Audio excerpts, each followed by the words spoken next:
dan kemudian dari kelompok yang sudah lulus P3K tapi belum diangkat-angkat sampai sekarang, dan yang ketiga adalah kelompok guru honorer non kategori yang 35 plus, artinya usianya sudah lebih dari 35. Ada lagi yang 35 min, jadi ternyata banyak sekali kelompok-kelompok dari guru honorer. Intinya begini, mereka mengadukan sebuah katakanlah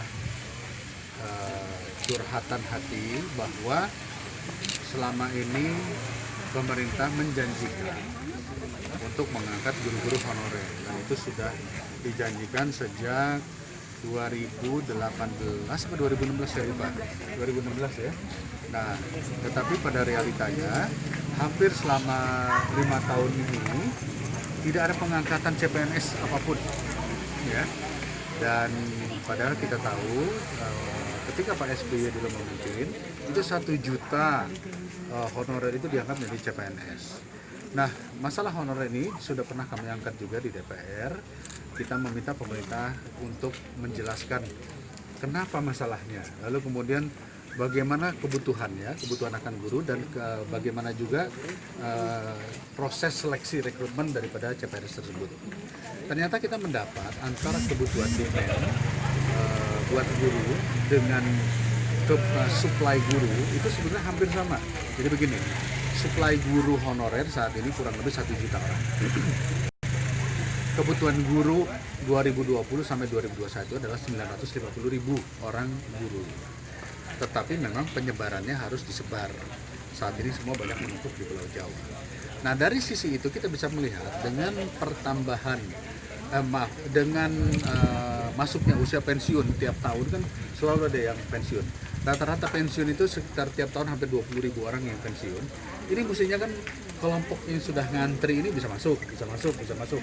Tapi kenapa pemerintah membuat tes-tes baru, dan kemudian orang-orang yang baru itulah yang mendapat kesempatan menjadi PNS. Nah, ini kemudian timbullah ada semacam dalam tanda kutip kegalauan kawan-kawan yang sudah mengajar lebih dari 5 tahun, 10 tahun, 15 tahun, kok mereka nggak mendapatkan kesempatan, sementara usia mereka sudah hampir habis.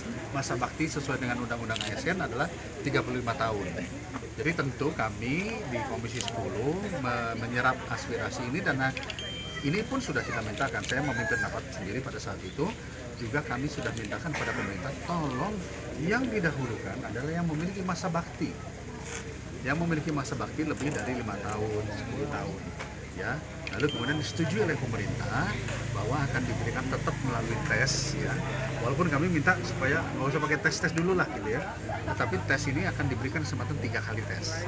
Jadi tes 1 tidak lulus, ada tes kedua tidak lulus, ada tes ketiga. Jika tes ketiga tidak lulus, maka masuk kepada calon P3K, namanya P3K. Ya. Nah, P3K sendiri juga ternyata ada beberapa isu yang sudah dijanjikan, sudah dites, tapi SK-nya nggak turun-turun sekarang. Ya. Nah, tentu ini jadi pertanyaan-pertanyaan, ditambah lagi dengan guru non kategori tadi yang 35 plus juga mengatakan bahwa yang mereka perjuangkan antara lain adalah hak UMK ya, dan Kepres. Jadi Kepres itu adalah tentang pengangkatan ASN, sama dengan yang lain. Tetapi yang menurut kami ini menjadi hak bagi para pekerja, di mana sesuai dengan Undang-Undang Ketenagakerjaan, tiap daerah punya namanya batas minimum. Nah, guru-guru kawan-kawan ini rata-rata dibayar hanya 300.000 per bulan. Yang itu jika dibandingkan dengan pekerja paruh waktu pun, ya kita sebut saja pekerja paruh waktu, mungkin tukang, mungkin teknisi yang dipanggil ke rumah, penghasilan guru ini tetap masih jauh di bawah daripada pekerja paruh waktu. Jadi ini yang menurut hemat kami harus kita perjuangkan agar minimal adalah UMK sesuai dengan standar hukum ketenagakerjaan.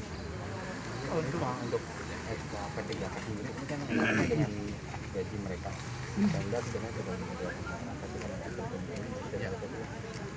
terbenturnya di pusat katanya. Jadi ada peraturan Perpres atau SK Presiden yang menyampaikan itu, yang baru melaporkan kebutuhannya itu baru sepertiganya. 2/3 masih belum melaporkan kebutuhan P3K. Apa akibatnya? Akibatnya nanti kan nggak bisa SK dikeluarkan satu persatu misalnya gitu ya. Nah yang menunggu yang 2K ini yang 2/3 ini masuk dulu datanya supaya dia bisa punya payung hukum untuk menganggarkan.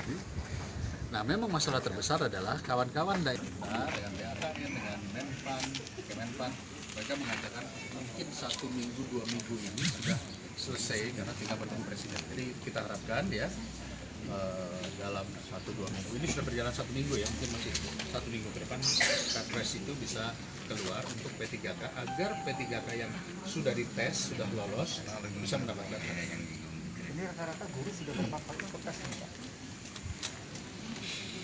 kalau yang P3K baru 1 kali ya, kalau yang P3K baru 1 kali. Kalau guru-guru K2 itu sebetulnya agak sulit kalau untuk mengetes guru-guru yang sudah mengajar lebih dari 5 tahun, 10 tahun ya. Jadi itu sebabnya kami minta kalau bisa udah nggak usah dites lagi karena carry over aja mereka sudah ngajar, tinggal dinaikkan status. Tetapi karena persyaratan di ASN harus melewati tes, maka diberikan kesempatan tes itu sampai 3 kali. Tapi belum dilakukan nih, saat ini belum dilakukan. Ya. Jadi targetnya adalah tes pertama tidak lolos, masuk. Kalau yang lain kan biasanya tes 1 tidak lolos ya dianggap gagal. Jadi diberi kesempatan sampai 3 kali. Nah kapan dilakukan tes itu kita belum dapat keputusan resmi, tetapi terakhir kami rapat dengan beberapa kementerian termasuk Kementerian Keuangan adalah bahwa dalam kurun 30 hari atau 60 hari setelah rapat itu pemerintah akan melaporkan kembali.